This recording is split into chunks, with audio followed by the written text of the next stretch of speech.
Senator Tom Cotton, RR, is pressing the IRS to investigate the tax-exempt status of leftist group Southern Poverty Law Center, SPLC, an organization that has been mired in scandal.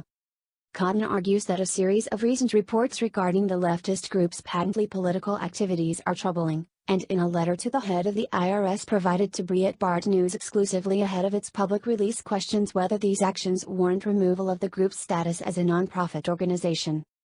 I am writing to urge you to investigate whether the Southern Poverty Law Center, SPLC, should retain its classification as a 501c3 nonprofit organization, Cotton wrote in the Tuesday letter to IRS Commissioner Charles Rettig.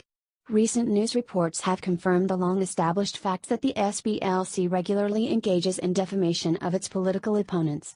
In fact, the SPLC's defining characteristic is to fundraise off of defamation. Cotton's letter cites a number of recent investigative reports by the media into SPLC standards and culture, including a recently published CNN expose where staff alleged racism and sexism running rampant throughout the leftist group's organizational structure.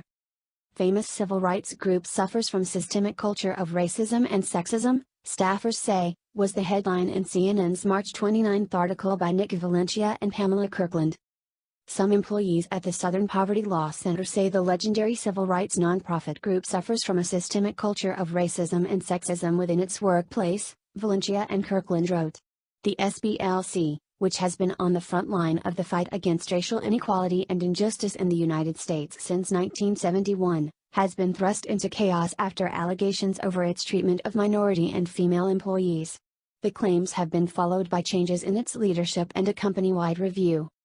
Cotton also cites a New York Times report from Alan Blinder published on March 22 that Cotton noted described the SPLC as in turmoil while citing SPLC employee claims that the organization and its leadership are complicit in decades of racial discrimination, gender discrimination, and sexual harassment and/or assault. Both Richard Cohen, the organization's president, and Morris Dees, the organization's co-founder, have been pushed out in recent days amid these scandals, and the SPLC has named an interim president to lead the group for now. Based on these reports, and in the interest of protecting taxpayer dollars from a racist and sexist slush fund devoted to defamation, I believe that the SPLC's conduct warrants a serious and thorough investigation, Cotton wrote to the IRS commissioner. Engaging in systematic defamation is not a tax-exempt purpose. Federal law requires nonprofits classified as 501c3 organizations to comply with IRS guidelines and have a tax-exempt purpose. While IRS guidance lists several examples of tax-exempt purposes, engaging in defamation as a business model is of course not one of them. The SPLC defames other organizations in several ways. From there, Cotton cites a Washington Post piece by David Montgomery published in November 2018. The piece in the Post notes how the SPLC, which used to simply target hate groups like the KKK, neo-Nazis, black nationalists, white nationalists, and others, has expanded in recent years its so-called hate map to target mainstream conservative organizations to tarnish their reputations in order to push a leftist agenda. Today the SPLC's list of 953 active hate groups is an elaborate taxonomy of ill will, Montgomery wrote in the Post on November 8, 2018. There are many of the usual suspects: Ku Klux Klan, 72 groups, neo-Nazi, 121, white nationalist, 100, racist skinhead, 71, Christian identity, 20, neo-Confederate, 31, black nationalist, 233, and Holocaust denial, 10. There are also more exotic strains familiar only to connoisseurs: neo-Vulcus, 28, spirituality premised on the survival of white Europeans, and radical traditional Catholicism, 11, groups that allegedly routinely pillory Jews as the perpetual enemy of Christ. Then there are the more controversial additions of the last decade and a half or so: anti-LGBT, 51, anti-Muslim, 113, anti-immigrant, 22, hate music, 15, male supremacy, 2. Finally, the tally is rounded out by a general category called Other, 53, a hodgepodge of hate doctrines. Montgomery noted that the SPLC hate group list for many years, decades, he says, was a golden seal of disapproval, considered nonpartisan enough to be heeded by government agencies, police departments, corporations, and journalists. But in recent years, as the list has swept up an increasing number of conservative activists, mostly in the anti-LGBT, anti-immigrant and anti-Muslim categories. Those conservatives have been fighting back, Montgomery wrote. General Jerry Boykin, of the FRC, recently sent a letter to about 100 media outlets, including The Washington Post, and corporate donors on behalf of 4 groups and individuals who have been targeted, defamed, or otherwise harmed by the SPLC, warning that the hate list is no longer to be trusted. Matthew Staver, chairman of the Christian legal advocacy group Liberty Counsel, told me 60 organizations are interested in suing the SPLC. Conservatives' efforts to expose the SPLC as a fraudulent group that does not represent an honest arbiter of what is a hate group and what is not have been effective, Montgomery noted. There are signs the campaign is having an impact, Montgomery wrote. Last year GuideStar, a widely consulted directory of charitable organizations, flagged 46 charities that were listed by the SPLC as hate groups. Within months, under pressure from critics, GuideStar announced it was removing the flags. The FBI has worked with the SPLC in the past on outreach programs, but Attorney General Jeff Sessions has signaled a very different attitude.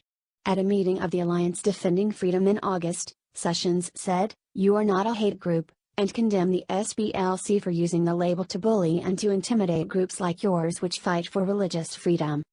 In his letter to the IRS leader, Senator Cotton noted that the SPLC regularly defamed reputable conservative groups in its hate map designation, which runs, as he already detailed, contrary to IRS regulations and federal statute regarding nonprofit status for organizations. Each year, the SPLC publishes a so-called hate map, which ostensibly identifies hate groups such as the Ku Klux Klan and the Nation of Islam. But under the guise of its hate map, the SPLC also lists its mainstream political opponents and faith-based groups, including reputable organizations such as the Family Research Council, the Alliance Defending Freedom, and the Center for Immigration Studies, Cotton wrote. Cotton also noted that the SPLC has regularly engaged in defamation of individuals, citing reports from the Washington Examiner's Emily Jashinsky and National Review's Douglas Murray. The SPLC also defames individuals. It labeled the civil rights activist Ayan Hirsi Ali and the British political activist Masood Nawaz as anti-Muslim extremists, Cotton wrote. Last June, the SPLC agreed to pay Nawaz, who is himself Muslim, $3.375 million following a defamation lawsuit. Cotton noted too that the leftist group's defamation of conservatives has real-life serious consequences as well, citing the shooter who attacked the Family Research Council in 2012. The SPLC's defamation has not just damaged the reputation of these mainstream organizations and individuals by lumping them in with the Ku Klux Klan and Nation of Islam, it has resulted in injury and the threat of the loss of life, including an attempted mass murder, Cotton wrote. In 2012, Floyd Lee Corkins entered and shot up the Family Research Council's headquarters, while carrying 15 Chick-fil-A sandwiches that he planned to smear in his victims' faces.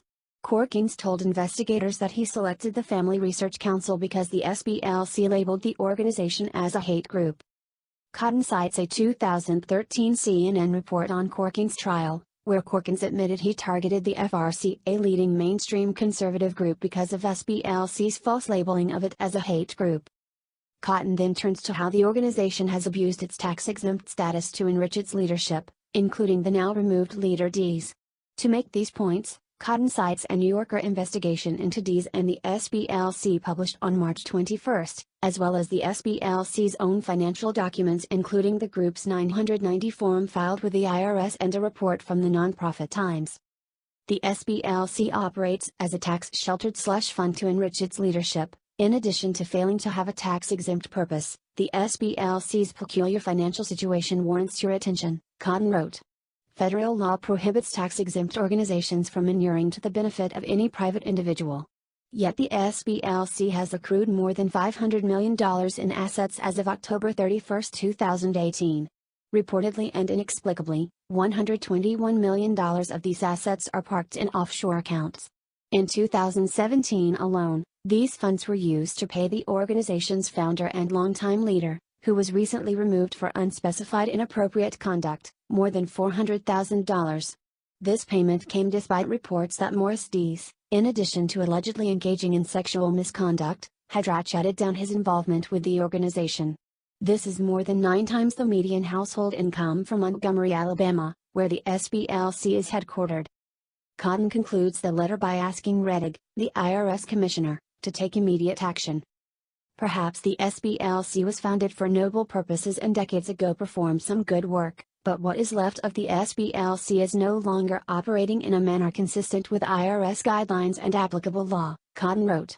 Based on this concerning information and the flood of recent reports, I encourage you to take immediate action.